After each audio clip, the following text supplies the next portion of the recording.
Entonces, la historia clínica, el paciente, el motivo de consulta es vengo a control. La enfermedad actual es un paciente masculino de 69 años de edad quien acude a control por un antecedente de una panuditis en ojo derecho con una lesión placoide hipopigmentada macular y membrana neovascular coroidea asociada. El paciente había tenido una prueba positiva para sífilis. En ese momento se consideró una probable corioretinitis placoide posterior aguda por sífilis y se envió urgente a valoración por medicina interna. Cuando vemos al paciente la semana pasada, él ya había recibido su manejo con penicilina cristalina endovenosa en casa por 21 días y refería una adecuada respuesta terapéutica.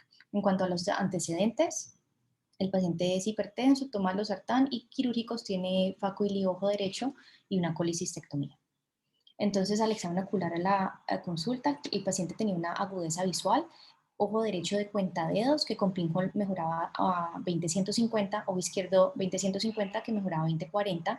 En la biomicroscopía tenía una córnea clara, lío centrado, una opacidad de la cápsula posterior, células en vitrio 3 cruces y tienda en vitrio 2 cruces. El ojo izquierdo era normal, presión intraocular 16 y 18 y el fondo de ojo, el ojo derecho, tenía un disco rosado, una excavación de 0,3, mácula con cambios pigmentarios y una lesión hiperpigmentada atrófica con una lesión cicatricial peripapilar superior y una hialosis asteroidea. En cuanto a los antecedentes, entonces el paciente inicialmente en diciembre del 2020 inicia con visión borrosa por su ojo derecho. En febrero de este presente año es valorado por su sintomatología, donde se diagnostica una membrana neovascular coroidea y se da orden para toma del OCT de mácula. Con una posterior valoración se da orden para aplicación de ranibizumab intravitrio. Entonces, el OCT de la mácula del 24 de febrero mostró una membrana neovascular coroidea tipo 2 muy extensa y se le realizó el procedimiento de la inyección intravítrea. El paciente es valorado por retina el 8 de marzo, posterior a esa inyección. La agudeza visual era cuentadedos y el ojo izquierdo 20-70 que mejoraba 20-60. Lo positivo de la bio era que tenía pigmento en endotelio y precipitados queráticos finos de aspecto crónico, y en el fondo de ojo lo positivo era una mácula con engrosamiento de 2 diámetros de disco, así es descrito, con una hemorragia subfoveal y exudados parafoveales superiores.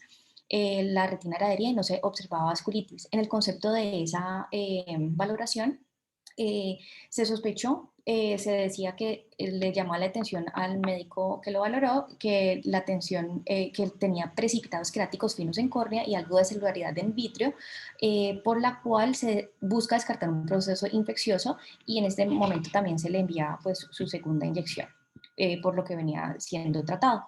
Entonces aquí se ordenó su segunda inyección, se le solicitó la angiografía, se los solicitaron para clínicos infecciosos y se dejó con acitromicina y trimethoprim por sospecha de toxoplasmosis, y cita control con resultados. El paciente nuevamente es valorado el 15 de marzo, continúa con su visión cuentadedos ojo derecho y la mácula está con lesión placoide hipopigmentada redonda de bordes finos. Aquí ya la describen con 3 diámetros de disco aumentado a la última consulta. Y el concepto, entonces el paciente que tiene una, entonces en sus paraclínicos que se tomó el 13 de marzo que trae esta consulta, tenía una serología RPR positiva en 2 diluciones y una FTA-BS positiva, IgG era positivo para el toxoplasma, IgM negativo, la PPD estaba negativa, y aquí se consideró por la prueba positiva confirmatoria positiva para sífilis, se consideró una corioretinitis placoide posterior aguda por sífilis y debe ser tratado para neurosífilis. En este momento se remite el paciente urgente a valoración por medicina interna. Esta es la imagen del paciente que se toma en el examen de la angiografía. Entonces, pues aquí podemos ver algo de concentraciones vítreas, la mácula engrosada, la hemorragia subfoveal y los exudados que se describen en la consulta. Esta es otra imagen. Entonces, en esta consulta se decidió suspender el trimethoprim y se explica que porque se había dado inicialmente para cubrir la toxoplasmosis como primera posibilidad diagnóstica y valoración urgente por medicina interna, y ya la última consulta es la de la semana pasada cuando ya vemos la mejoría del paciente. En cuanto a los aprendizajes, entonces, la importancia de un examen ocular detallado, como se describe en las consultas que tuvo el paciente ya con retina, el detalle de la historia clínica y la justificación de los paraclínicos, como se detalla bien la descripción y al examen ocular, la importancia del manejo adecuado y la explicación al paciente, ya que se le explica que debe consultar de manera urgente para iniciar tratamiento. Importante recordar las manifestaciones oculares que pueden ocurrir en cualquier estadio, primario, secundario, terciario de la sífilis. Recordemos que la enfermedad es causada por la espiroqueta treponema pálido. Las manifestaciones, y la sífilis, pues que tiene una amplia gama de afectación ocular, que incluye la conjuntiva, la esclera, la córnea, el cristalino, la retina. Entonces es importante tener en cuenta que se puede presentar en todas estas partes anatómicas. Y pues la sífilis ocular se considera neurosífilis para efectos de tratamiento. Esta es la recomendación de la CDC del 2015 y pues hablando de neurosífilis, pues el paciente que recibió su tratamiento con penicilina G diaria, acá dice que de infusión endovenosa de 10 a 14 días, pero el paciente lo recibió durante 21 días. Muchísimas gracias. Hola, ¿cómo están? Buenas noches. Hoy les Hoy, voy a acompañar un poquito haciendo ya. retroalimentación de los casos. Súper bien presentado el caso, pues es importante lo que dijiste del el examen adecuado que se hace inicialmente, porque era un caso no fácil. Debutó como una membrana neovascular y no se hubiera podido quedar ahí y pensar que era una membrana neovascular por un paciente de edad, pensando que era una degeneración, pero pues no cuadraba que tuviera precipitados, Tyndall y otras cosas. Entonces, gracias a Dios el médico dijo, bueno, no es solo una membrana, hay otra cosa aquí, la membrana es algo secundario. Entonces, pues se pensó en una panuvitis infecciosa. Primero pensaron en otra posibilidad que es la más frecuente, pero pidieron todo su esquema de paraclínicos, que es muy importante. Cuando uno tiene una panuvitis, tiene que pedir todos los paraclínicos iniciales infecciosos, porque lo que debe descartar inicialmente es algo infeccioso. Entonces, pues pidieron los paraclínicos y la sorpresa fue que dio positivo para sífilis. Acá estoy acompañada, entonces van a escuchar a mi bebé por el lado.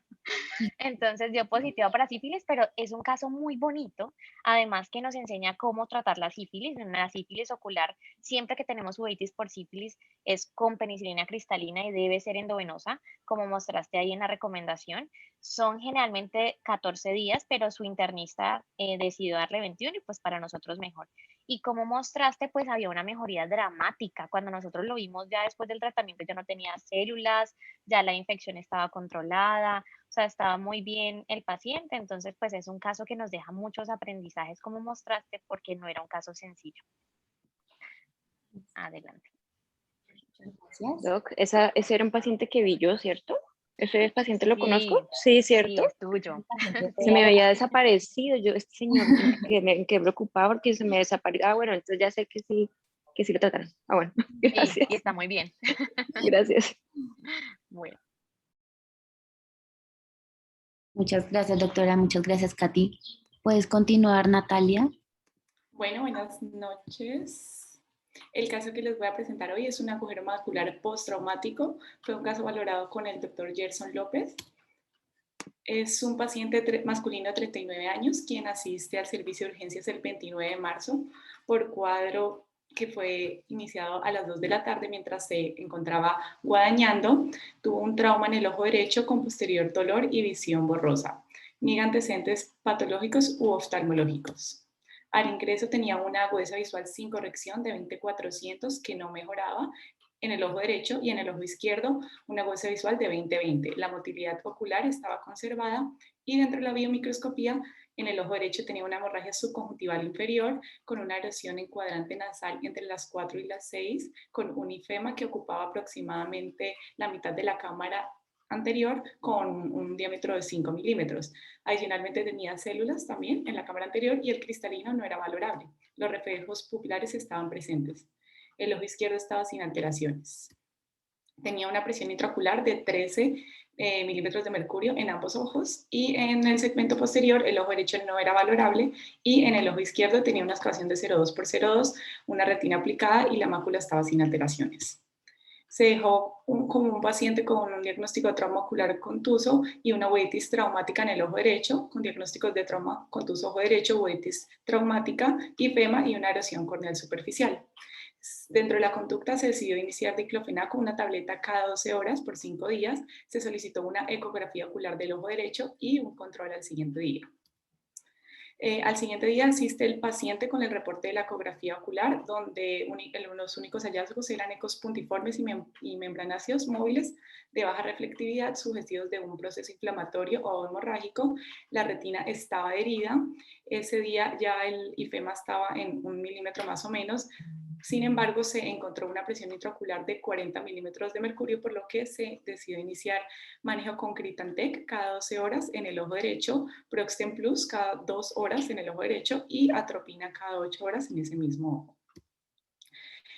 Así fue valorado, tuvo diferentes controles. Después va el 6 de abril, tenía una agudeza visual sin corrección de ojo de 150 que no mejoraba, y dentro de la biomicroscopía tenía un leucoma lineal en cuadrante nasal inferior que iba desde las 4 hasta las 6, ya no tenía el ifema, se pudo dilatar al paciente y se vio en el examen de segmento posterior un agujero macular y una excavación de 0,2 por 0,2. La conducta fue una valoración urgente por el servicio de retina.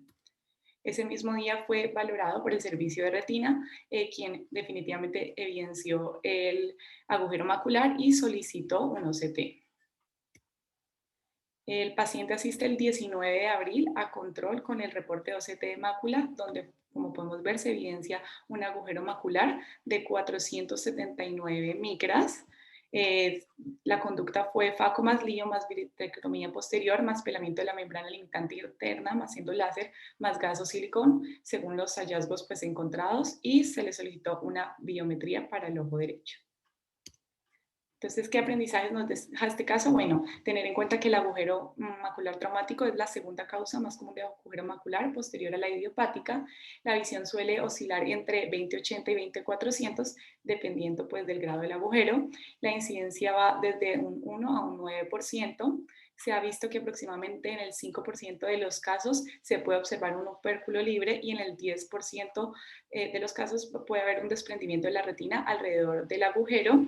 El vitrio posterior normalmente va a estar adherido en el 85% de los casos, parcialmente adherido en el 15%, y es muy raro encontrar un desprendimiento de vitrio posterior total. Eso suele ser más en agujero macular idiopático. Adicionalmente, pues se ha visto que en los desprendimientos foveales la posibilidad de que empeoren sin tratamiento es del 50%, en los agujeros del grosor parcial, alrededor del 70% sin tratamiento van a empeorar, y en los agujeros del espesor total, como es en el caso de este paciente, la mayoría empeoran sin tratamiento. Acá podemos ver cómo es la clasificación de los agujeros maculares según el OCT. Entonces va a ser pequeño cuando es menos de 250 micras. En este normalmente se recomienda una vitrectomía más un pelaje de la membrana epirretiniana.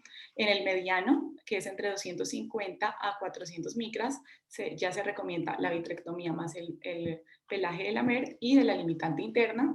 Y ya en los agujeros gigantes, que son pues grandes, que son más de 400 micras, se va a recomendar lo anterior, más técnicas adicionales como pueden ser el uso de sustancias adicionales. Y acá pues la imagen de cómo se ven en los CT los diferentes tipos de agujeros.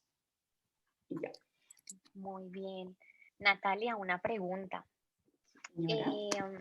Cuando llegó el paciente, tú mostraste ahí la fecha, pero ¿me acuerdas? Bueno, llegó el paciente, ¿el ifema de cuántos milímetros era? De 5 milímetros y comprometida la mitad de la cámara anterior, pero había mucha inflamación. Ok, entonces ahí no hicieron fondo de ojo. No, no se pudo hacer fondo de ojo, no señora. La siguiente vez, porque creo que la segunda vez tampoco, ¿cierto? No, se hizo tampoco. la ecografía, ¿no? Se hizo la ecografía y en la ecografía estaba la retina acá adherida. Acá. ¿Y en la segunda vez sí ya se hizo el fondito?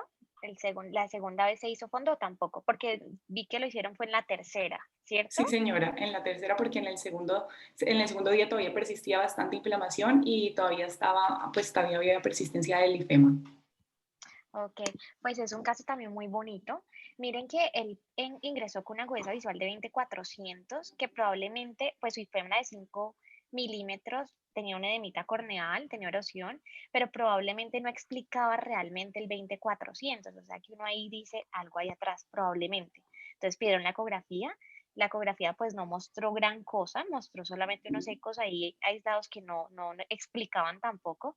Entonces es muy importante, pues apenas se pudo aclarar la córnea y bajar el ifema, hacer el fondito de ojo, y pues que demostró lo que realmente estaba generando esa visión tan comprometida. Ese paciente también lo vi yo, ya le mandamos turno de cirugía y pues estamos pendientes para operar. Pero pues importantísimo, siempre que vemos un paciente, cuando hacemos el examen físico, si no podemos hacerlo completo por opacidad de medios o porque algo pasó, definir, hacer, pues estar pendiente de hacerlo en la siguiente o en la siguiente, pero siempre estar pendiente de poder ver el segmento posterior. Inicialmente se hizo con una eco que no nos mostró mucho, entonces pues apenas aclarara el ifema y mejorara la córnea, pues había que hacerlo. Y también nos da una enseñanza muy bonita que la visión está en 20/400, entonces lo que les decía, el 20/400 no se explicaba solamente por lo que estábamos viendo, entonces realmente había que ahondar y seguir investigando a ver por qué se estaba generando ese 20/400, pues que la razón era el agujero macular. Muchas gracias, doctora. Bueno, buenas tardes. Buenas tardes. Bueno, entonces el caso que les traigo para el día de hoy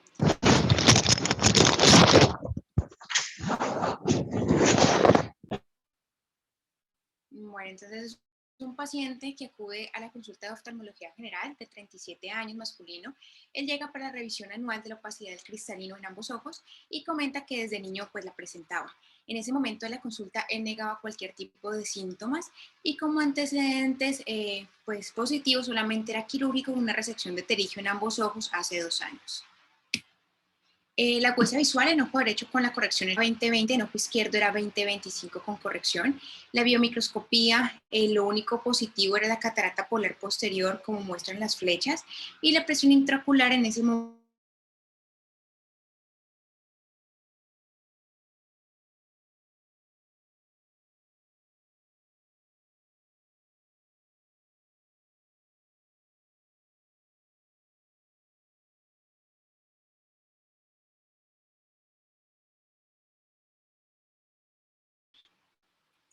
Entonces, básicamente, las enseñanzas de este caso es que la catarata polar posterior es una forma de catarata congénita con una incidencia que va entre 3 a 5 mil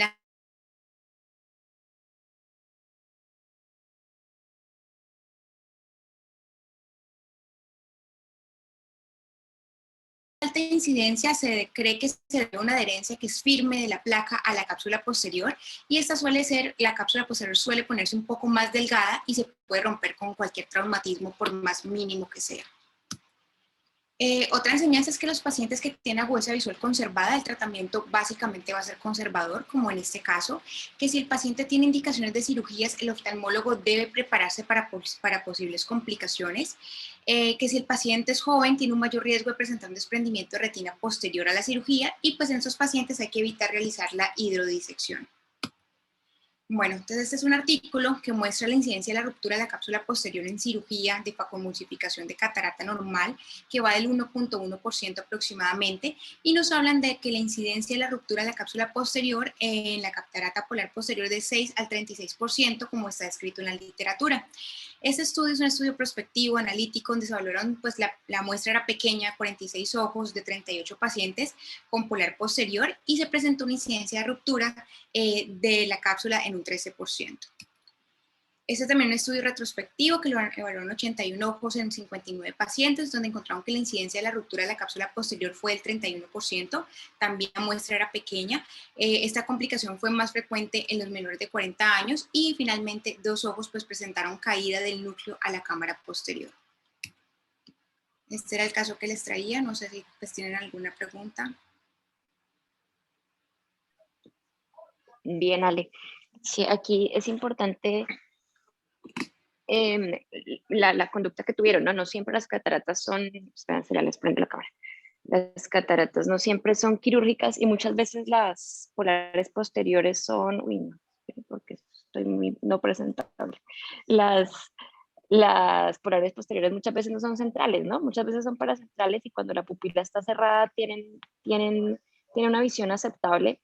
Y lo que tú dices, no solamente el riesgo de ruptura de la cápsula, que eso es clarísimo y siempre hay que tener cuidado con la hidrodisección, sino recuerden también el riesgo de desprendimiento de retina en cirugía de catarata de jóvenes. Entonces, realmente si la visión del paciente es útil, la catarata no es tan central, no hay por qué afanarse a operar a estos pacientes, y estas polares posteriores muchas veces o casi siempre se mantienen estables por mucho tiempo y la visión se mantiene igual. Entonces no hay por qué afanarse a operar a estos pacientes. Y si se operan, pues tener las precauciones que dijiste tú en cirugía, y que ellos tengan claros los signos de alarma de desgarros o desprendimiento, porque habrá que seguirlos mucho más porque tienen mayor riesgo. Listo. Gracias. Gracias. Alejandra, yo también quería opinar. Esta es, digamos, una de las, tanto las polares posteriores como las polares anteriores, son, digamos, una forma muy especial de catarata congénita, en el sentido en que uno tiene que ser muy consciente en el examen, especialmente en los niños más pequeños, que no podemos tomar agudeza visual, digamos, de forma eh, cuantificable, porque en los niños, digamos que uno tiene que estar muy seguro que sea una catarata que realmente está impactando la agudeza visual para tomar una decisión quirúrgica. Entonces, siempre en la evaluación de estos niños, pues uno tiene que ver cómo está ese reflejo rojo, y tratar de evaluar, digamos, lo más detallada y lo más fielmente la agudeza visual, estar atentos a si existen o no signos, digamos, de disminución de la agudeza visual, como por ejemplo un estrabismo, o en casos pues bilaterales nistagmus, ¿cierto? Y no dejarse llevar como por la primera impresión de ver una opacidad de este estilo, ¿no? Con la doctora Pilar lo hemos hablado en las reuniones de pediatría, que a veces uno ve opacidades centrales, digamos que uno como que le impacta mucho cuando la ve, digamos, en la biomicroscopía, pero son pacientes que mantienen un comportamiento visual, digamos, usual o normal. Y uno en estos pacienticos prefiere como dar un poquito como de esperar a ver, a poder evaluar la agudeza visual de pronto un poquito mejor, y no acelerarse mucho, porque pues primero tiene todos estos riesgos de complicaciones de cirugía, pero acuérdense también que la rehabilitación después y dejar un niño pues con una pseudofaquia es algo bien complejo, ¿no? Entonces, siempre lo decimos, solamente las cataratas que realmente tengan un impacto sobre la función visual, congénitas pues, son las que operamos. Claro que sí, doctora. Muchas gracias.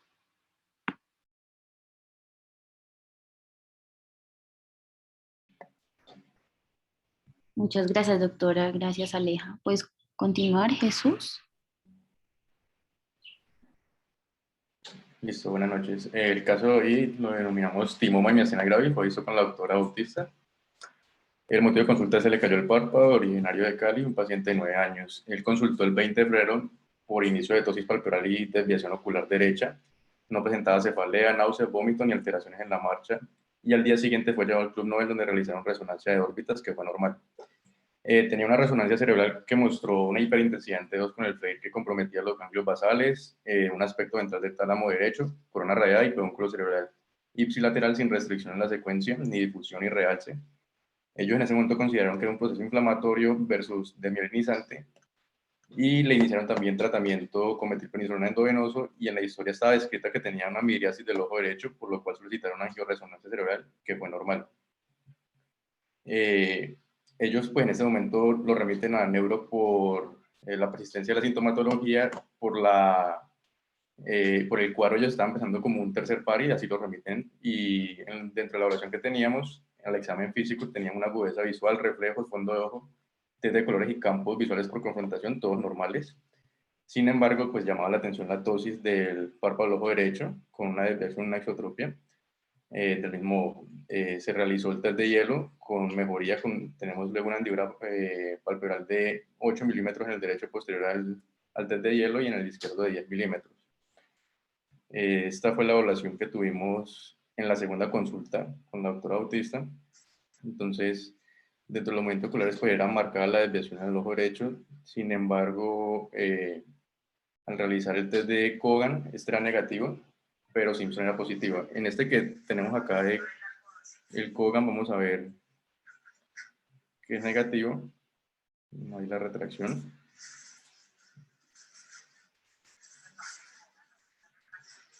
y luego realizamos el de Simpson. Aunque no hay tosis, en la primera consulta sí empeoraba la tosis, aquí lo que empezamos a ver es que aumenta la desviación en el ojo derecho.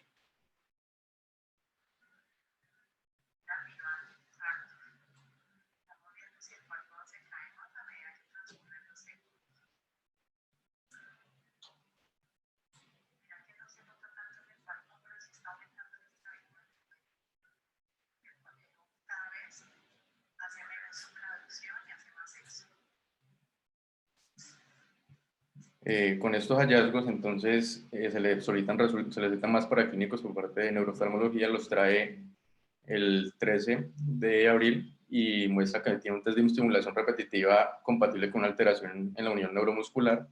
Los anticuerpos en este momento, pues todos son negativos, el antirreceptor de acetilcolina con fijadores, bloqueadores y moduladores. Sin embargo, pues llamaba la atención que traía una escanografía de tórax. En el mediastino, pues reportaban mediastino anterior y superior con una masa de tejidos blandos con captación parcial del medio de 5 por 2 centímetros. Ellos lo nombran como compatible con timoma. Traía entonces el TAC, pues lo que logramos ver es solamente la masa. Aquí no lograban pues definir si era hiperplasia del timo o un timoma, pero pues describían la masa y por el cuadro clínico lo describíamos como un timoma.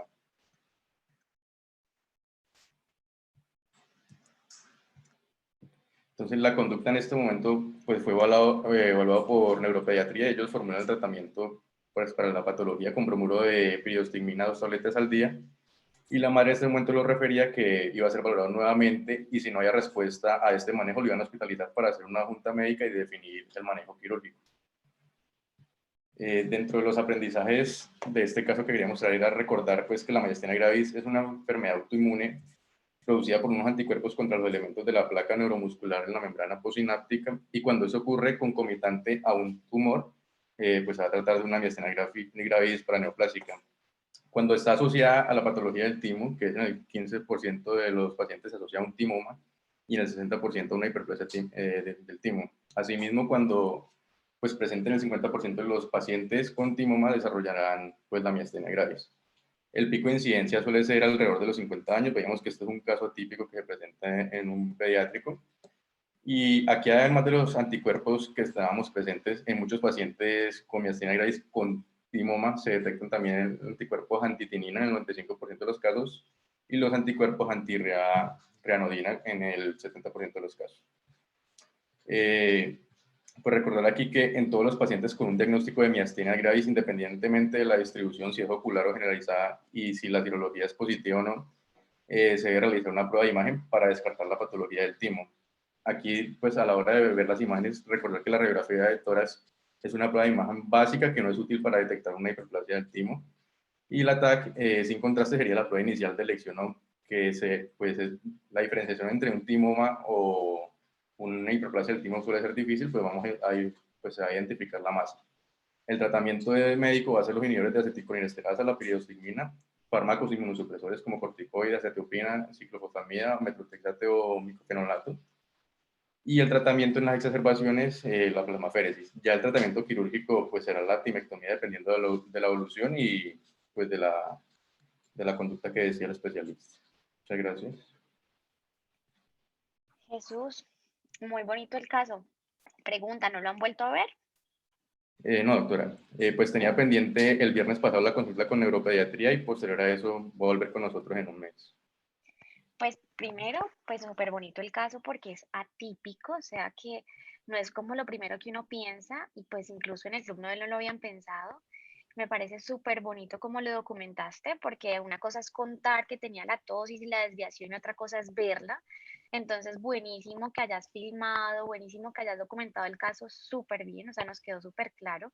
También cuando en el TAC mostraste muy bien dónde se veía el timo pues agrandado. Me gustó muchísimo, me parece que nos da como un campanazo porque no era lo primero que yo hubiera pensado si veo este niño.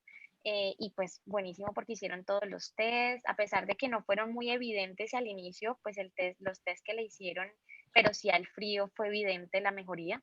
Entonces, pues me gustó mucho y pues nos deja muchos aprendizajes como lo mostraste ahí, que a pesar que no es la incidencia habitual o la edad habitual, pues hay que pensarlo en todos los casos y pues hacerle todos los test para llenarnos de motivos para sospechar esta enfermedad. Muchas gracias.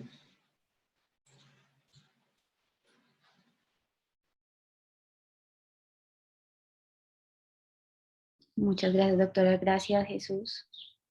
Continúa, Gabriel. Gracias. Bueno, buenas noches para todos. El caso que traigo el día de hoy es sobre un carcinoma escamocelular de conjuntiva. Es un caso que se revisó en conjunto con el doctor Bustamante y la doctora Alarcón. Entonces, el motivo de consulta, el paciente nos llegó el 5 de diciembre en un turno. Palabras textuales de él: me salió una bolita en el ojo. Tenemos un paciente masculino de 68 años de edad quien refiere que hace 2 meses presenta un cuadro consistente en crecimiento de una lesión sobrelevada en la conjuntiva nasal del ojo derecho. Adicionalmente, refiriendo a enrojecimiento ocular ipsilateral, informa que se aplicó Wasertrol sin lograr mejoría. Antecedentes relevantes: hipertenso, manejo con los losartán, familiares negativos. Estas son las fotos del paciente en el momento de la consulta. Aquí podemos ver pues cómo presentaba la lesión que él expresa. La agudeza visual en el ojo derecho, que es el ojo de la lesión, de 20-25 sin corrección, en el izquierdo 20-150, que corrige a 20-25, y los movimientos oculares, la valoración pupilar, tonometría y el fondo de ojo, todo estaba dentro de parámetros de referencia.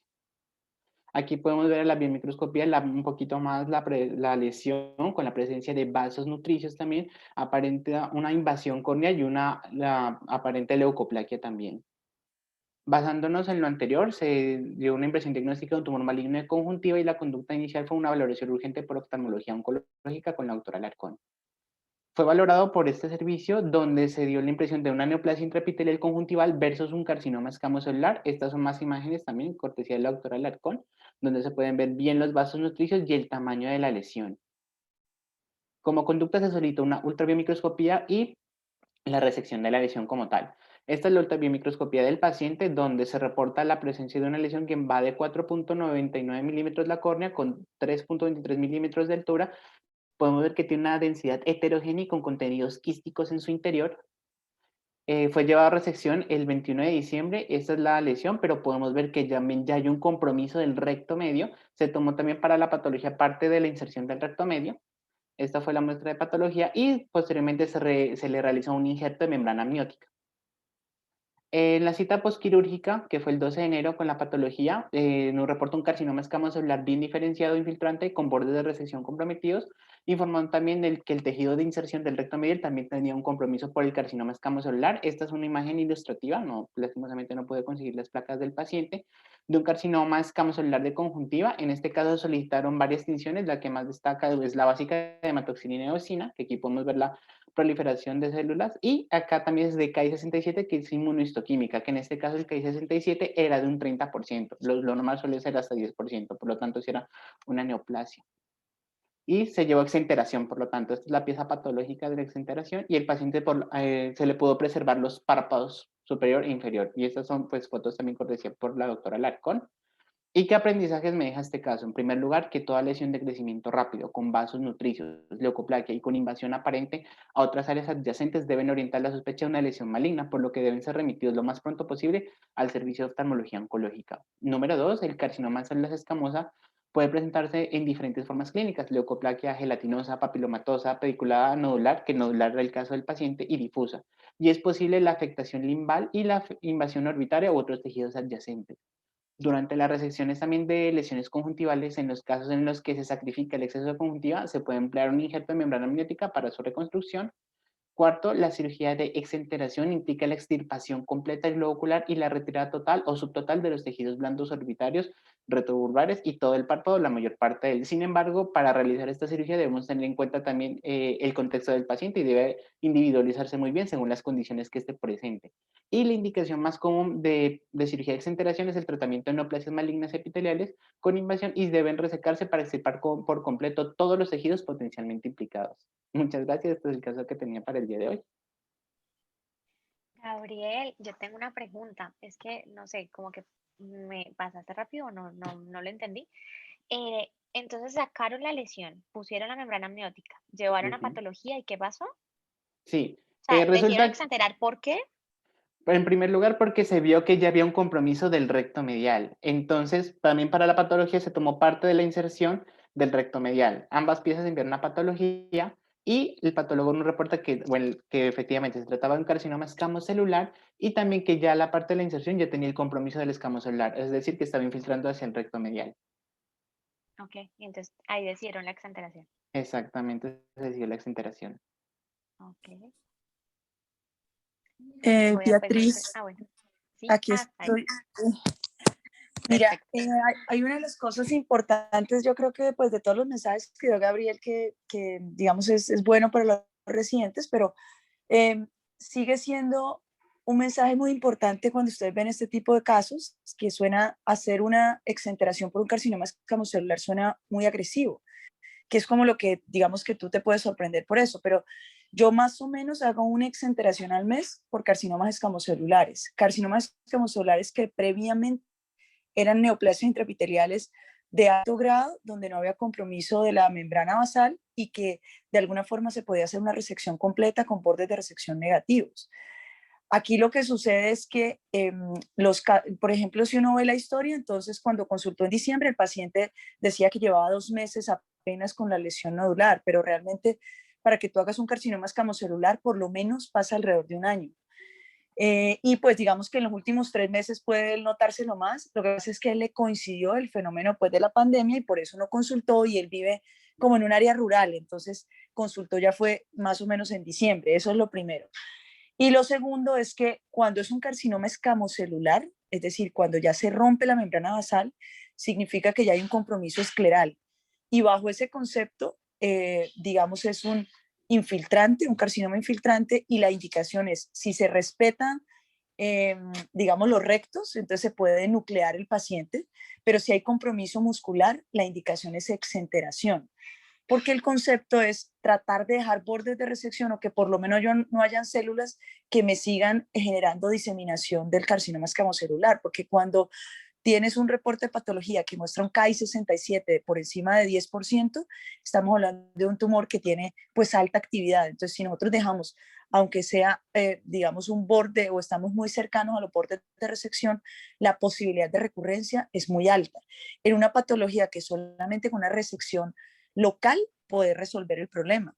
Claro, en este caso no, pero el mensaje al final es que todas las lesiones, todos los carcinomas escamocelulares empiezan como una neoplasia intraepitelial de bajo, moderado o alto grado. Entonces, ¿qué es importante? Detectarlas, estar muy sensibilizados para detectarlas temprano y poder hacer resecciones tempranas para que no tengamos unas cirugías tan radicales como la que tú estás viendo ahí.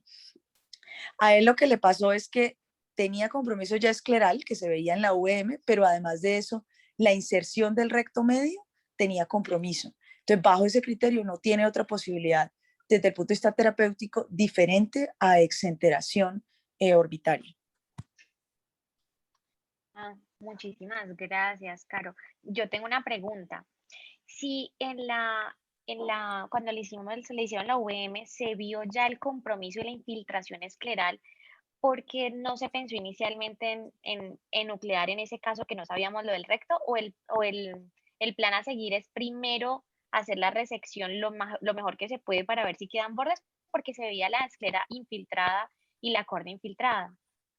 Sí, esa es una buena pregunta, Beatriz, pero ¿sabes lo que pasa en esos casos? Que de todas maneras, aunque el diagnóstico en oftalmología oncológica por encima del 50% es clínico, yo cuando voy a tomar una decisión de hacer enucleación o exenteración necesito patología previa.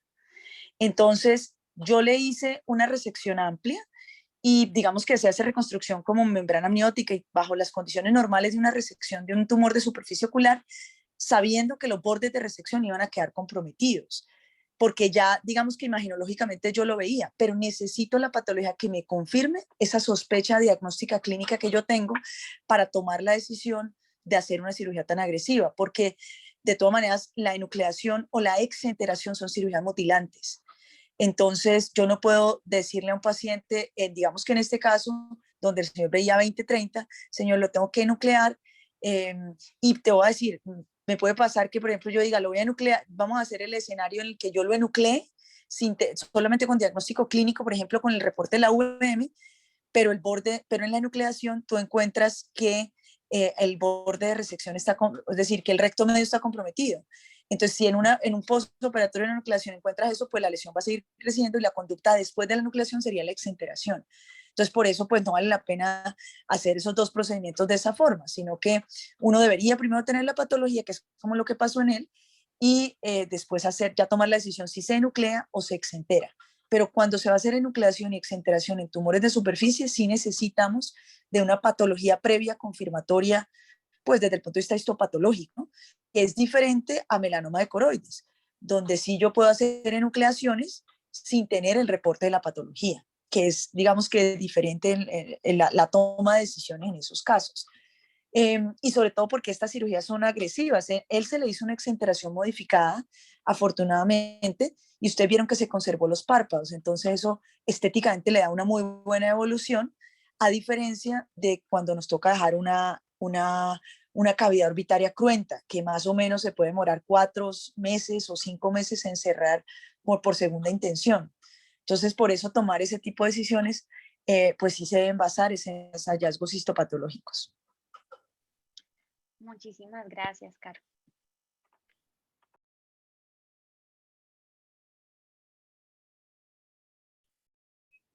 Muchas gracias, Gabriel. Por favor, continuamos con Jonathan.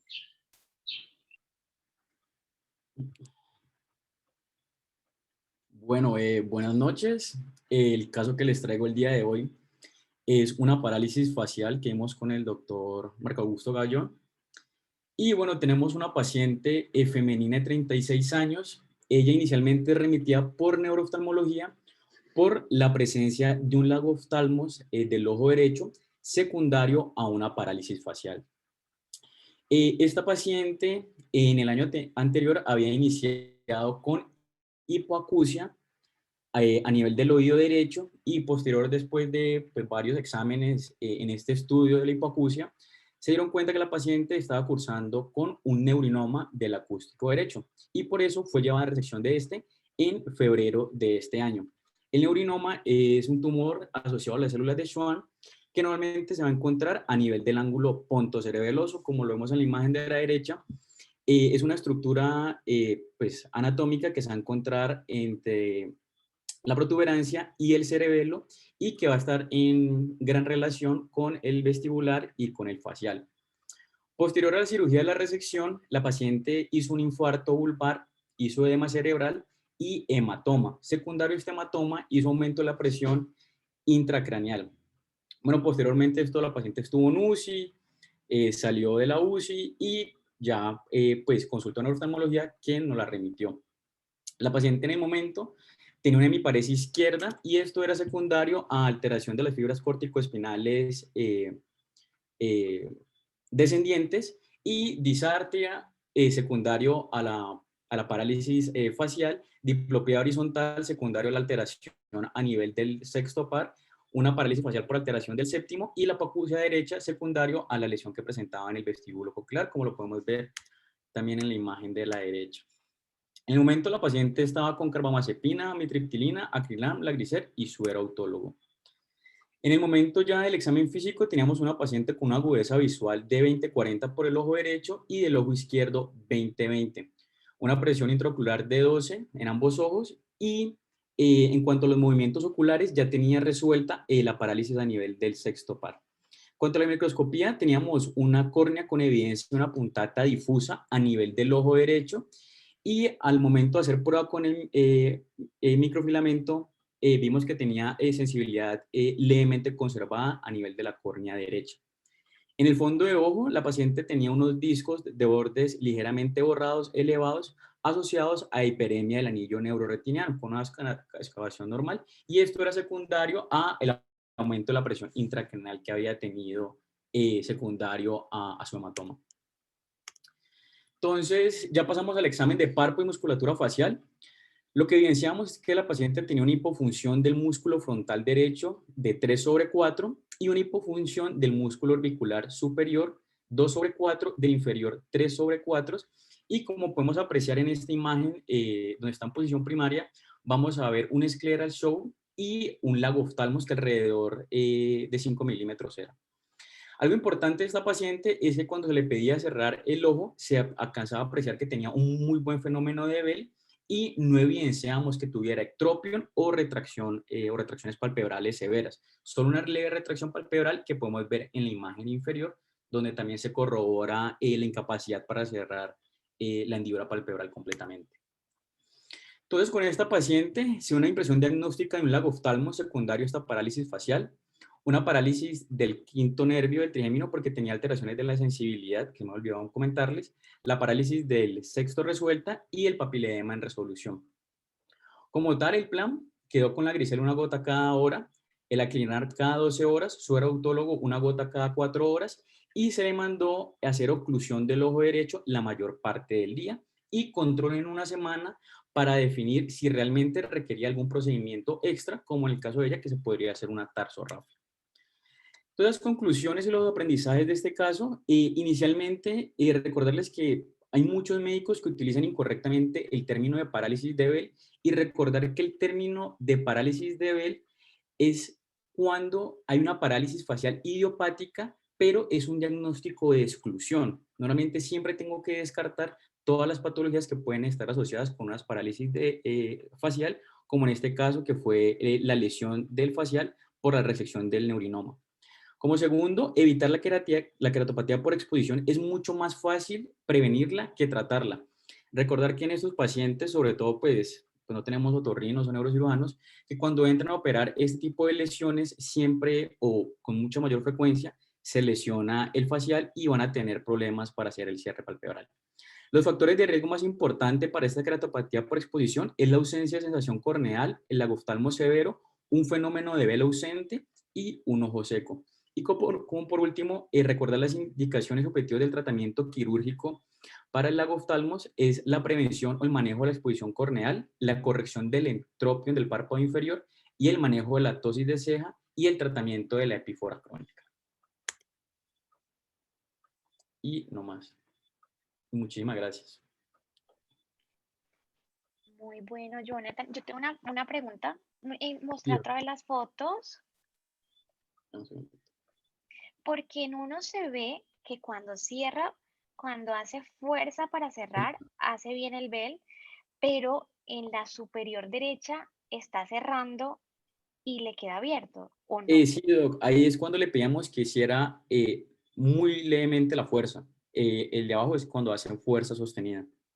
O sea que por eso decidieron ocluirla porque normalmente si hace bien el Bell, si uno cierra los ojos dormido y se cierra adecuadamente y la córnea se tapa, pues uno no debería ocluir, pero acá se ve que si ella iba a dormir, le iba a quedar abierto el ojo y no va a tener un buen Bell, Sí, ¿cierto? sí, señora. Y lo importante, doc, es que realmente cuando la evidenciamos por la microscopía, pues no tenía signos de infección, no había adelgazamientos corneales, o sea, solo tenía una puntata difusa, sobre todo en los 2 tercios inferiores, pero no había nada más. Entonces, ella, pues se le explicó que si realmente no mejoraba, se le podía llegar a una tarsorrafia, le explicamos que la tarsorrafia, y ella dijo que no, que ella iba a hacer pues todo lo posible, que ella esté muy juiciosa, que ella pues con todos los problemas que había tenido pues de la UCI y eso, pues no le gustaría como volver a estar como en otro procedimiento quirúrgico. Entonces, por eso fue que se le mandó la oclusión y no más. Ah, bueno, sí, quería como que miráramos eso y lo aclaráramos porque cuando un paciente hace un muy buen Bell, o sea, si nosotros creemos que el paciente va a cerrar el ojo y su córnea queda totalmente cubierta, generalmente solamente mandamos goticas, ungüentos y no es necesario oclusión o tarsorrafia. Pero si el Bell no es adecuado y está generando alteraciones en la córnea, como en esta paciente, que vemos que con un cierre espontáneo, un cierre normal, pues no hacía un buen Bell, pues en ese caso sí hay que hacer oclusión. Entonces, pues bonito el caso y pues chévere aclarar eso, que nos quede claro que el Bell tiene que ser no solamente apretando, sino también con un cierre suave, ver que el Bell se haga adecuadamente. Exacto. Muchísimas gracias. Johnny, veo una pregunta. ¿Y la oclusión, cómo la mandan a tapar? ¿Ve? Que se ponga que como un transport, un micropore. Sí, doc, con un micropore, lo que se hace, lo que el doctor me explicaba es que se coge bien desde el párpado superior y se le coloca bien hacia el párpado inferior. Bueno, no más el párpado, sino como aquí hacia el borde, hacia el reborde orbitario inferior, para que el párpado quede totalmente Bien ocluyendo. cerrado.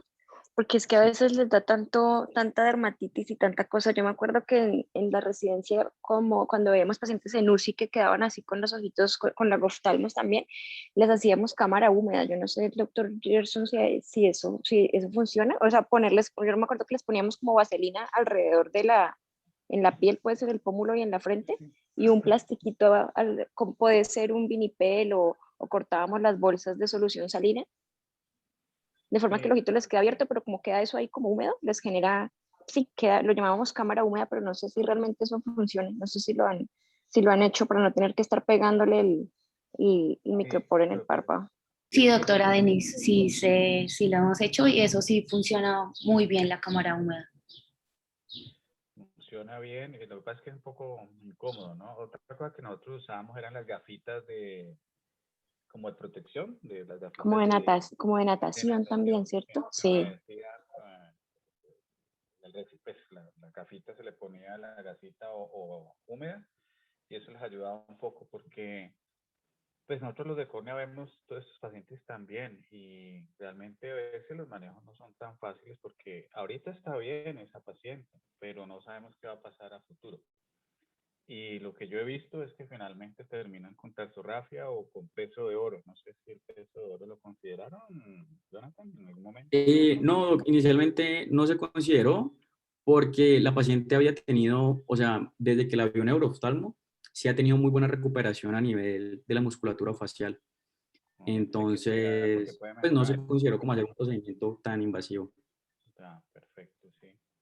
Sí, ahí es mucho gelcito en la noche. Y lo que yo hago, a veces yo les explico, es no poner todo el transporte completo, gruesote, como él viene, sino en tiras. Y eso le ayuda, pues, que sea menos abrasivo. Menos traumático. Menos traumático para la piel, porque terminan con unas dermatitis, como dice Denis, bárbaras, y terminan no aguantando, ¿no? Imaginen todos los días en esas, es molesto. Sí. Bueno, listo, muchas gracias. Gracias. Gracias, Johnny. Gracias, doctor. Puedes continuar, José. Gracias, Silvia.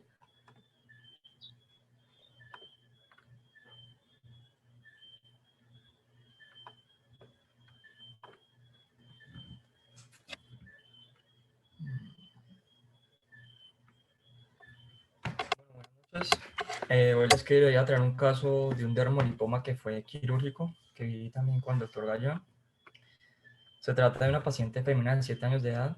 Ella consultó por la aparición de esta lesión en región del canto lateral, en el ojito izquierdo, de 2 años de evolución, pero refería a la madre que había aumentado en los últimos meses, ya está generando obstrucción del campo visual y pues estéticamente también era muy visible. Los antecedentes de la paciente eran completamente negativos. Al examen oftalmológico, pues realmente era muy normal, agudeza visual de 20/20 ambos ojos, tenía las ducciones y las versiones conservadas, y lo que llamaba la atención era el dermolipoma que comprometía la órbita anterolateral con extensión a fondos de saco lateral y conjuntiva vulvar. Con esto entonces se hizo un diagnóstico de un dermolipoma y debido a que está generando síntomas en la paciente, se decidió ordenar la resección del mismo. Estas fueron fotos durante la cirugía, entonces aquí vemos la lesión que realmente era bastante grande. Posteriormente lo que hizo el doctor fue que marcó los bordes de la lesión y posteriormente con una tijera Westcott hizo una incisión central y se fue disecando la periferia y realmente la lesión era bastante extensa. Se alcanzó a resecar prácticamente el 80-85% de la lesión y esto fue lo que alcanzamos a resecar. El 15% no se pudo resecar restante porque tenía infiltración del recto lateral. Estas son las imágenes al 5.º día postoperatorio. La paciente estaba muy bien. Únicamente una hemorragia subconjuntival que un mes después estaba completamente normal. Yo quería traer este caso porque el dermolipoma generalmente es asintomático hasta la adultez y la mayoría de los tratamientos son de observación. Cuando tengamos pacientes con dermolipoma, característicamente es que es una masa fusiforme fluctuante y como hallazgo patognomónico es que no reduce la digitopresión. Su ubicación característica es una ubicación que es supratemporal y cuando tenemos pacientes con dermolipomas, pues si tenemos algunos indicios, está asociado al síndrome de Treacher-Collins, que es el que vemos aquí, es el de la película de Wonder. Ese es un síndrome que ocurre por un compromiso a nivel de la embriogénesis del primer arco bronquial y secundariamente el paciente tiene malformaciones otomandibulares, pero a nivel del sistema nervioso central es completamente normal. A nivel ocular es posible encontrar dermoides o dermolipomas y otro de los diagnósticos o síndromes que pueden estar asociados es el síndrome de Goldenhar. El síndrome de Goldenhar es similar al síndrome de Treacher-Collins, pero aquí también hay un compromiso del segundo arco bronquial. El paciente tiene entonces un compromiso otomandibular que es hemifacial y tiene una triada clásica que son fístulas auditivas, apéndices preauriculares y a nivel de los ojos podemos ver dermoides o dermolipomas. El manejo del dermolipoma generalmente es de observación y todos los pacientes que yo había visto habían sido de observación y quería traer este porque fue el primer paciente que vi una cirugía pues por un dermolipoma y realmente es una cirugía que uno piensa que es fácil, pero hay que tener cuidado porque la lesión se va extendiendo y una de las complicaciones puede ser la resección del recto lateral porque hace infiltración de este. Muchísimas gracias. José, algo importante ahí con esos casos es que estas lesiones a veces pueden generar astigmatismos y anisometropías y por tanto ambliopías. Entonces, eso es otra de las cosas, además de las asociaciones sistémicas, pues que tú dijiste las más frecuentes, eso es otra de las cosas que hay que tener en cuenta cuando vean este tipo de lesiones. Doctora Arias, qué pena, yo tengo una pregunta. Usualmente eso se les hace solamente seguimiento, sino que dice que, pues en lo que habías puesto era que era asintomático hasta la adultez, pero eso sí puede evolucionar tanto hacia el punto que necesite cirugía o simplemente se queda como del mismo tamaño, porque pues no sabía que evolucionaba en la adultez. No, realmente eso, digamos que no tiene como una evolución hacia un tamaño mayor o algo así, que es lo que te entiendo cuando estás preguntando. Digamos que desde el punto de vista nuestro en oftalmopediatría, pues uno cuando decide observarlo, pues cuando son lesiones porque hay lesiones de estas que entran hacia la córnea de forma ya muy significativa, pues es así, habría que proponerles algún tipo de manejo quirúrgico, pero la gran mayoría son las que ustedes vieron, como la que vieron ahí, que están digamos, en temporales y que no comprometen la córnea, pero sí a veces ese poquito como de relación corneal puede generar astigmatismos y es como lo que más frecuentemente uno ve en la consulta, pero eso no tendría por qué como crecer pues con el tiempo. Y muchas veces se convierte en un tema también cosmético para el niño y los papás también preguntan por eso. Pero digamos que uno no espera como que eso vaya como cambiando de tamaño con el tiempo, ¿no? Bueno, doctora, muchas gracias. Gracias, doctora. Gracias, José. Continuamos con Isa.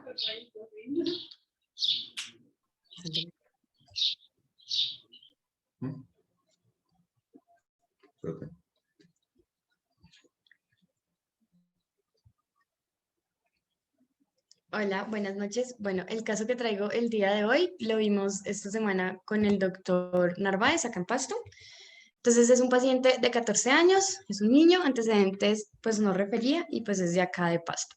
El motivo de consulta era que no estaba viendo bien y la enfermedad actual era un paciente que era remitido por optometría, por astigmatismo alto, que refería a mala visión por el ojo izquierdo hace un año y además el niño es un frotador frecuente.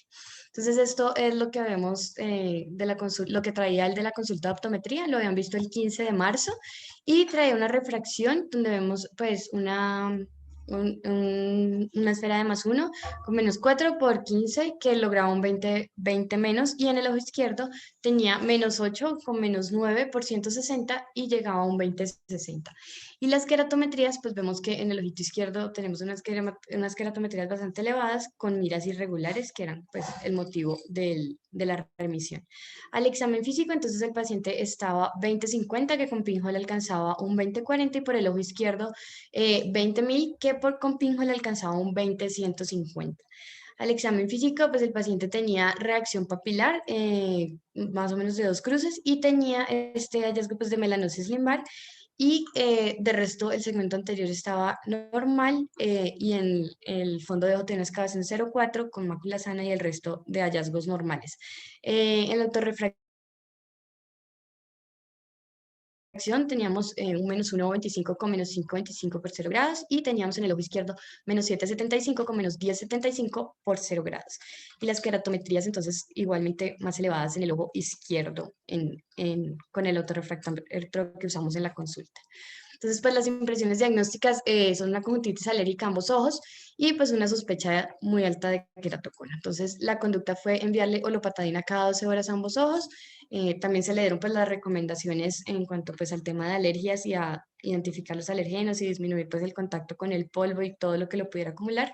Se le envió la topografía Pentacam y se situó al control un mes con los resultados. Entonces, pues como aprendizaje es tener en cuenta pues este hallazgo de melanosis limbar como este signo de alergia ocular de varios años de evolución en niños que pues que no han tenido manejo y que son portadores frecuentes. Los factores asociados pues que nos hacen pensar en este caso en un queratocono, pues la procedencia, sabemos que Pasto pues es un lugar con una alta prevalencia de queratocono, la presencia de alergia ocular en este caso, el frote ocular y la edad, pues que el niño está en plena pubertad, que favorecen como tal el diagnóstico, y tener en cuenta pues que la conjuntivitis alérgica pues no va a ser una enfermedad aislada, de que identificar pues los posibles alérgenos va a ser una medida muy útil en el manejo, y pues que también tenemos que controlar las otras asociaciones atópicas como la rinitis o el asma, pues en estos casos de estos niños para tratar de mantenerlos lo más controlado posible. Muchísimas gracias. Isa, una cosa importante que dijiste ahí, pues bonito el caso, que pues sí, pues que contemos a todos, pues yo creo que lo han visto, pero es importante todos los residentes que están acá. Yo también tengo la fortuna de ir a Pasto, voy una vez al mes, y realmente hay mucha patología ocular y el queratocono es altamente prevalente. Entonces, solamente porque ya viene de esta ciudad o de este sector, de esta ciudad, no, de todo Nariño, porque no solo es Pasto, sino de toda esa zona, de todo Nariño, cuando ya el paciente tenga esa procedencia, sospechar que puede tener alguna patología ocular.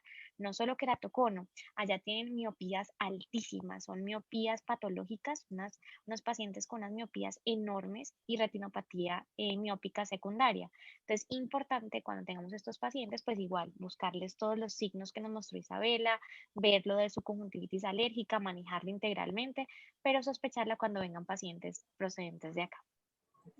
Muchas gracias, doctora.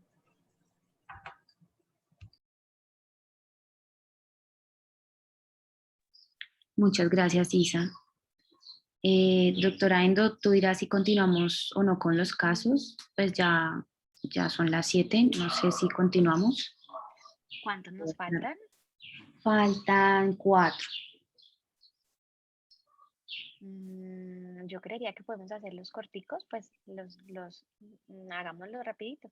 Listo. Me imagino que no son muy largos, ¿cierto? Sí, hagamos. Listo, doctora. Bueno, entonces continuamos con Carlos, por favor.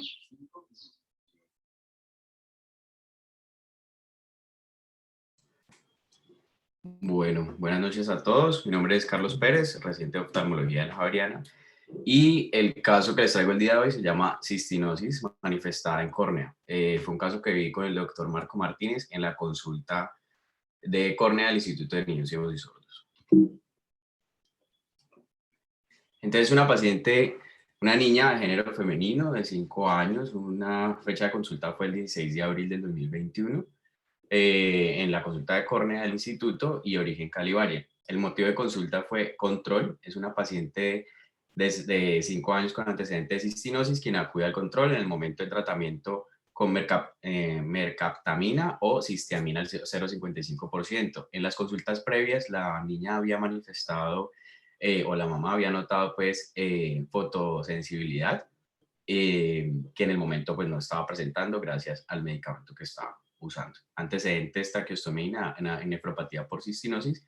Y la agudeza visual fue de, en ambos ojos de fija, sigue y sostiene.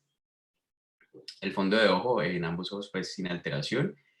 Y en la biomicroscopía encontramos esta imagen que pues les quise traer el día de hoy, unas opacidades corneales tipo cristales que comprometen el estroma medio y anterior principalmente. Esta es una patología pues donde hay un depósito de cristales a nivel de varios órganos en el cuerpo, incluido sobre todo el riñón y el ojo, y en el ojo específicamente en la parte pues digamos estromal y la parte más superficial de la córnea.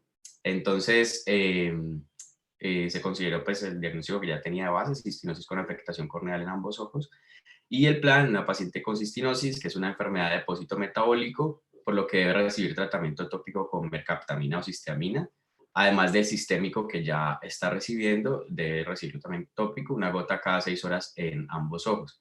Entonces, tener en cuenta que la estabilidad del medicamento es de 7 días, una vez abierto el frasco, y digamos, la utilidad de este medicamento es evitar que la córnea se siga opacificando y le quite visión a la paciente.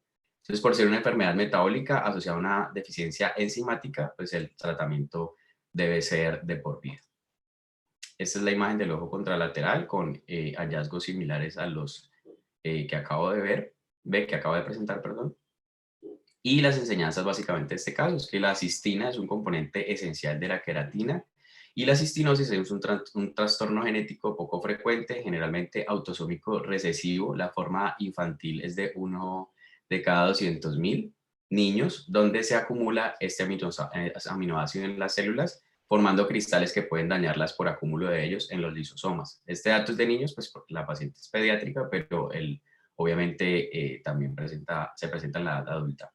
Entonces aprendí este caso, pues el aspecto en sí que tienen los cristales en el estroma de la córnea, pues nunca lo había visto y le pregunté al doctor Marco Martínez y él me dice que pues es el único caso que ha visto a lo largo pues de su actividad como oftalmólogo y por tanto pues identificar o sensibilizarnos con este hallazgo nos va a facilitar su identificación cuando contemos con un paciente similar en la consulta. Y recordemos que muchas enfermedades sistémicas las podemos detectar a través de los ojos.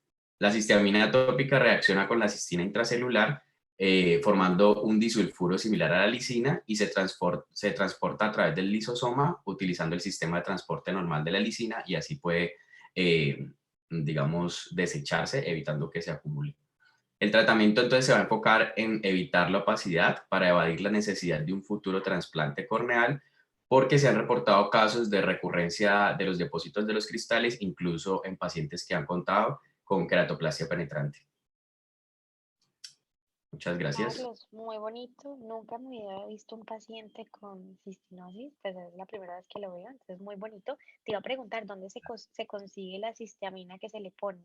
Pues, y al doctor Gerson preguntarle si los ha visto y si sabe dónde se consigue. Mira, yo nunca he visto un caso. Es primera, la habré visto de pronto en el pelo o alguno, porque eran centros de remisión, pero de lo que yo llevo aquí en el país, más de 10 años, no he visto el primer caso, por eso me parece interesante que Carlos de pronto lo documente muy bien y sería un caso para presentar el póster en uno de los congresos, porque realmente es muy, muy raro. No sé si vos revisaste las estadísticas. Sí, Doc. Sí, es 1 en 200.000, pues en la edad pediátrica. Es muy raro. Exacto. Entonces, yo los he visto ya adultos. Tengo unos 2 casos que son 2 hermanos. Uno de ellos ya le hicieron trasplante hace como 40 años, el doctor Barraquer, en esa época. Y tienen las córneas blancas, así, bien comprometidas. Y uno de ellos está pendiente para trasplante, que puede volver, ¿no? Puede volver. Y en cuanto a las gotas, sinceramente no sé dónde se consiguen. Yo creo que tienen que pedirlas. Ahorita estaba buscando en internet, vi que las venden en el Mercado Libre. No sé si Sí, ese día... para conseguir, o prepararla, ¿no? También pues me imagino que se pueda preparar magistralmente, pero existe comercialmente, no sé si se consiga fácil porque no es un producto pues que se use con frecuencia en gotas, ¿no? No sé qué averiguaste sobre eso. Sí, pues realmente sí. De hecho, ese día requirió hacer diligenciamiento del MIPRES y la mamá sí dice que es un problema que se lo entreguen, o sea, porque es muy difícil de conseguir, pero generalmente pues con el formato se lo entregan y con la justificación de que sea, pues que es un tratamiento pues necesario de por vida y para qué se requiere, que es para evitar pues que haya opacidad de la córnea en la niña. Pero realmente si es comercial o no, pues sí me voy a averiguar el dato y les cuento. Gracias, Carlos. Y documentalo, por favor. Sí, doctora. Gracias. Gracias a ambos. Carlos, te quería preguntar, ¿revisaron la retina? Porque en la retina también puede haber cambios, ¿no? Es que no te escuché esa parte. Sí, de que el fondo de ojo fue normal. Ah, ok. El fondo de ojo sin alteración. Sí, porque de hecho los cristales también se pueden depositar en la retina y de hecho inicia en la periferia hacia la parte central. Entonces Lo- fue Ujú. lo que, pues obviamente la revisamos a la paciente. Él siempre que le hace, le hace fondo de ojo. Y lo otro, me imagino pues que esta niña ya tiene el diagnóstico hecho, pero me imagino que le estaba viendo pediatría, nefros, toda la cosa, ¿no? Sí, ella ya está con la histamina sistémica también. Y acuérdense que eso puede también tener asociado a enfermedad renal. Ajá. Entonces, pues si algún día les llega, aunque es raro, pero puede llegar y les llega por primera vez, acuérdense que esos niños hay que estudiarles también la parte renal. Sí, así es. Ella tiene pues todo, digamos, el tratamiento y la mamá fue con pues, con la historia clínica y está controlada pues, de su función renal. Muchas gracias.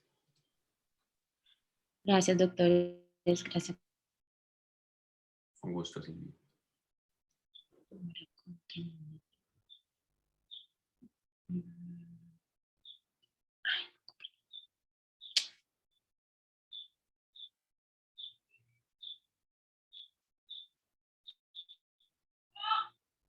Bueno, muy buenas tardes. Yo continúo con el caso. El caso que les voy a presentar el día de hoy es un caso de una fístula carótido cavernosa. Este caso es un paciente masculino de 41 años quien tuvo hace un mes un trauma con un proyectil de arma de fuego donde él entró por maxilar, el piso de la órbita, la fosa temporal, el peñasco temporal, el oído medio con salida a nivel del mastoideo derecho. Y el paciente consultaba porque ya que desde hace una semana amanecía con el ojo derecho inflamado y al acostarse les escuchaba como un tipo de flujo. Ahí lo estaban viendo en otro hospital y ya había sido valorado por neurooftalmología. Neurooftalmología decía que tiene una afección del tercero, del cuarto nervio craneal, de la primera rama del quinto nervio, del sexto y del séptimo nervio derecho. Actualmente se encontraba en tratamiento con tiracetam, haloperidol y paracetamol. La agudeza visual en este paciente, en el ojo derecho sin corrección era NPL, el ojo izquierdo 20-100 que llegaba con corrección a 20-25. En el examen externo tiene una restricción de todos los movimientos de la mirada de -4, un hipoglobo y con un desplazamiento axial, una proptosis de ese ojo con un DPA derecho. En la biomicroscopía, como lo podemos ver en la foto, tiene una edema palpebral tanto superior como inferior. La conjuntiva tenía quemosis, que le impidía un cierre adecuado pues, palpebral. Tiene una hiperemia conjuntival con unos vasos ingurgitados por 360 grados. La córnea tenía un defecto epitelial inferior, la cámara anterior estaba formada, la pupila estaba en midriasis media no reactiva y el cristalino estaba claro. Se encontró un soplo en el ojo derecho con el fonendo, al ponerle pues al fonendo pues al nivel del ojo, a nivel de la órbita, pero no había un pulso pues orbitario. La presión intraocular estaba en 23 y en el ojo izquierdo sí el segmento anterior estaba sano con una PIO de 16 y en el fondo de ojo se veía un disco pálido con una excavación de 0,3, la retina estaba aplicada y en el ojo izquierdo estaba completamente normal con una excavación de 0,3 y mácula sana. Entonces, la hipertensión diagnóstica fue un trauma en órbita derecha con proyectil de arma de fuego, una fractura del piso de la órbita, con una afección del segundo, del tercero, del cuarto, de la primera rama del quinto, del sexto y del séptimo nervios derecho, con una neuropatía óptica traumática derecha y una sospecha de una fístula carótido cavernosa. con ojo único izquierdo. Se le realiza una ecografía de ese ojo y se indica, pues ese mismo día se le realizó la ecografía, igual se le indicó una cámara húmeda, lubricantes y cornigel en el lubricante pues en gel en el ojo derecho cada 8 horas. Esta es la ecografía que se le hace al paciente en la primera imagen. Entonces es una ecografía pues axial con un eje AP de 24.54 milímetros aproximadamente, con cristalino, claro, con unas opacidades,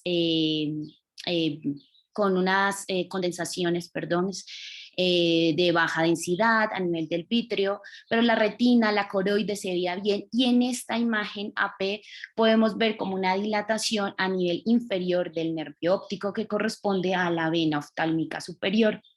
En esta otra proyección, que es en la imagen derecha, esta es una proyección transversal a las 12, podemos ver cómo está completamente dilatada la vena oftálmica superior, completamente pues ingurgitada, y si nosotros queremos buscar la vena oftálmica superior, nos vamos a nivel pues, de la órbita superior entre más o menos nasal, superonasal, que es como el recorrido que hace la vena oftálmica superior.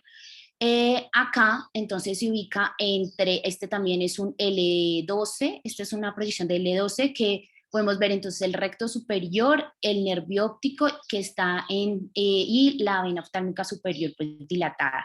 Y estas otras ya a las L2 que también pues podemos ver como que en todo su recorrido que la vena oftálmica superior se encuentra ingurgitada y dilatada. Se le hace un modo a este paciente estandarizado y se observa que estos dos picos es como el diámetro para la medición pues, de la vena oftálmica superior, con un diámetro de 4.38 milímetros y con una reflectividad de 50%. Con esta ecografía se le hace una impresión diagnóstica de una oftálmica superior con presencia de flujo en su interior, y se solicita una angioTAC y valoración por neurocirugía. Al paciente se le hace una panangiografía cerebral. En la panangiografía se encuentra que la arteria carótida interna derecha tiene una conexión con el segmento cavernoso de esa arteria con el seno cavernoso derecho, condicionando pues a la hipertensión venosa, hacia la vena oftálmica superior, hacia el seno cavernoso, a las venas pericopalatinas y a las venas angulares y faciales. Lo que hacen pues una relación que es una fístula carótida cavernosa de alto flujo barro tipo A. Y pues ahí mismo le hacen una cateterización selectiva en ese mismo pues procedimiento. Bueno, ¿qué aprendizajes me deja pues este caso? Acuérdense que las comunicaciones vasculares anormales entre la arteria carótida interna o la externa y el seno cavernoso, esa es pues una fístula carótido cavernosa, dependiendo de la comunicación, ya sea la carótida interna o la carótida externa o sus ramas, me va a generar el tipo pues como tal de un hemodinamia, o sea, si es una fístula directa o si es una fístula indirecta o si es una fístula de alto o de bajo flujo. Estas se clasifican según el sistema arterial involucrado y pues la hemodinamia y pues la etiología. Por lo general se dividen o se clasifica, tiene varias clasificaciones, pero se clasifican como espontáneas o secundarias. Espontáneas son menos frecuentes, pero por lo general se asocian a rupturas de un aneurisma, y las secundarias son más frecuentes y la mayoría son secundarias pues a un trauma, y fracturas de base de cráneo se han relacionado hasta un 4%. Bilaterales son raras, pero también se asocian más que todo a trauma. Las fístulas directas, que la que yo acabo de presentar, es una fístula que es directa. La fístula directa es cuando la arteria carótida interna se comunica con el seno cavernoso. Esa es una fístula directa. El resto son fístulas que son indirectas, que ya son como las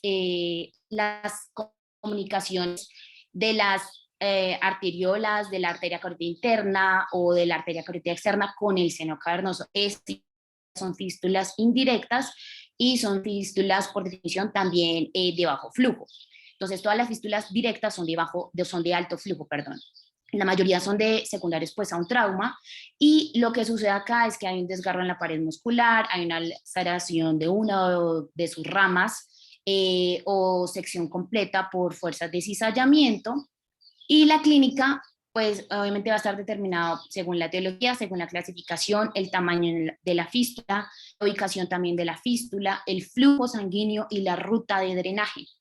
Entonces, si son fístulas directas, que es esta, la presentación es más grave y el inicio pues es más agudo. Y si ya son fístulas indirectas, el inicio va a ser más gradual y su curso pues es más crónico. Recordar que las manifestaciones clínicas más tempranas suelen afectar a la órbita debido como a toda la congestión venosa que se genera y el drenaje venoso a través de la vena oftálmica superior y de la vena oftálmica inferior al seno cavernoso. Y las de alto flujo, ellas me van a tocar un flujo sanguíneo retrógrado desde el seno cavernoso hacia la vena oftálmica superior, lo que me va a condicionar lo que vimos pues en la ecografía, que es una dilatación de la vena oftálmica y pues todas sus manifestaciones oftalmológicas clínicas. Y eso es lo que tenía para hoy. Muy bonito, Silvia. Una pregunta, ¿la ecografía dónde la hicieron? Súper bien hecha. Sí, yo estoy rotando en ecografía en México y se hizo acá en México. Ah, súper bien, se ve todo, pues que no es fácil hacer esas tomas que tienes ahí y se ven buenísimas y pudieron medir incluso, o sea, está súper chévere, está muy bonito el caso.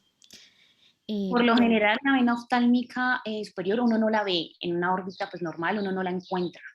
Pero entonces si uno se está sospechando, dirigirse al segmento superonasal, que es donde discurre pues como el trayecto de la vena oftálmica.